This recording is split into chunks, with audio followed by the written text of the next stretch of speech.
Reading is from John chapter 12, verses 1 to 11. 6 days before the Passover, Jesus came to Bethany, the home of Lazarus, whom he had raised from the dead. There they gave a dinner for him. Martha served, and Lazarus was one of those at the table with him. Mary took a pound of costly perfume made of pure nard, anointed Jesus' feet, and wiped them with her hair. The house was filled with the fragrance of the perfume.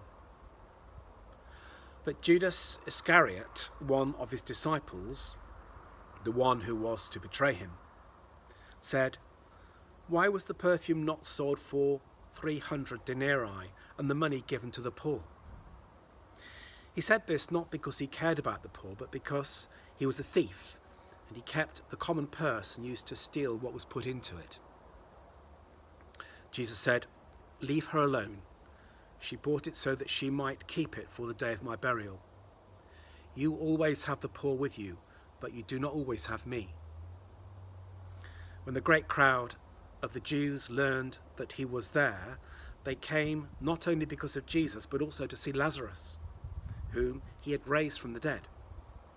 So the chief priests planned to put Lazarus to death as well, since it was on account of him that many of the Jews were deserting and were believing in Jesus.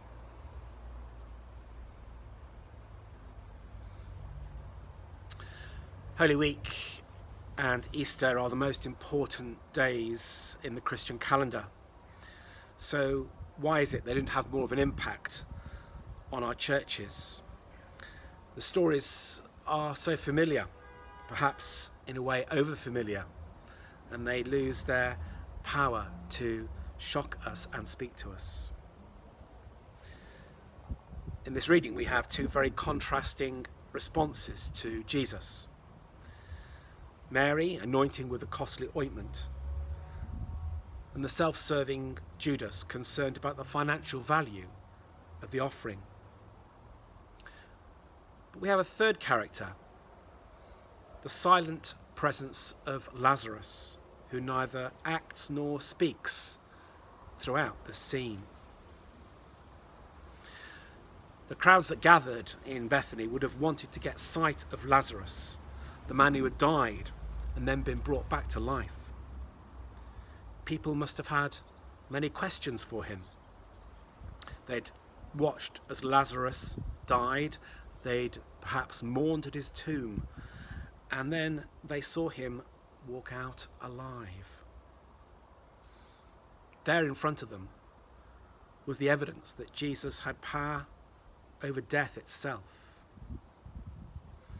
Lazarus, the one whom Jesus had raised from the dead, was there before them. And we're told that because of this extraordinary event that had taken place, Lazarus's life was also threatened. Lazarus remains a pointer to life beyond the grave and exerts an influence even in our own day and age. I was fascinated to see that David Bowie, in one of his last pieces of music, when he knew that he was dying, recorded a song called Lazarus. And I shared this a few years ago during Holy Week. The video of him showed him bound like Lazarus in bandages on a hospital bed. One of the lyrics went like this: "Look, up here I'm in heaven. I've got scars and can't be seen. I've got nothing left to lose. This way or no way, you know I'll be free. Just like that bluebird. Now, ain't that just like me?" Not a religious lyric as such, but intriguingly, it talks about death as a gateway to freedom. Judas knew the price of everything and the value of nothing. But we are those who are to follow a different way.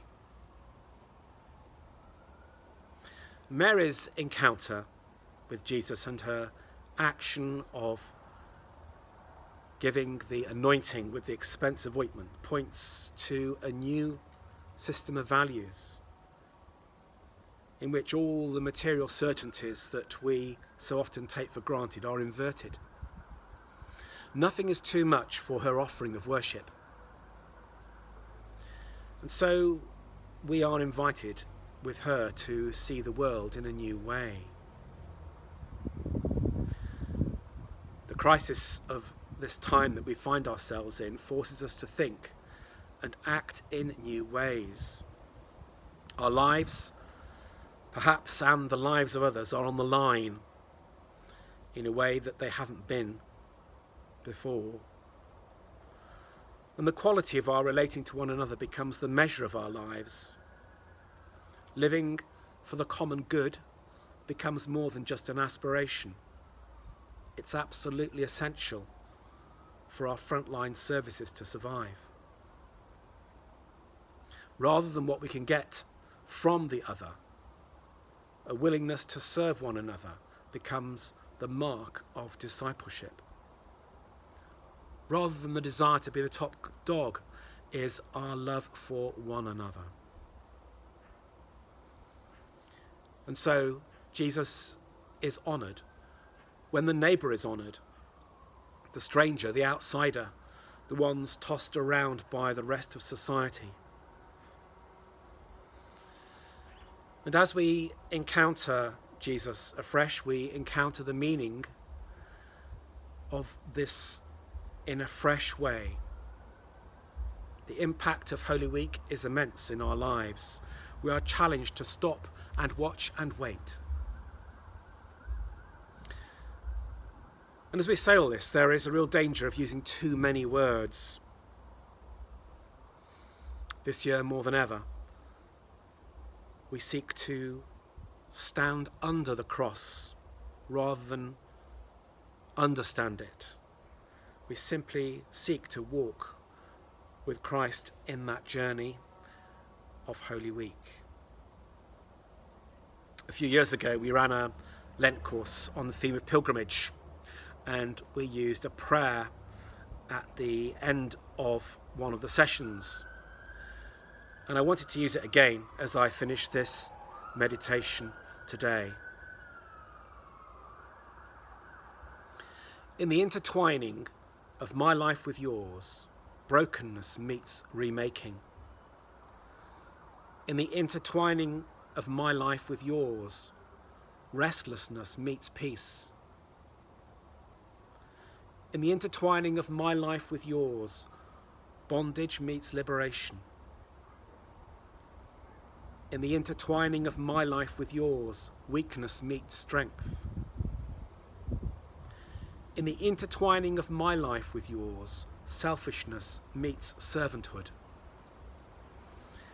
In the intertwining of my life with yours, death meets resurrection. In the intertwining of my life with yours, your kingdom comes. Amen.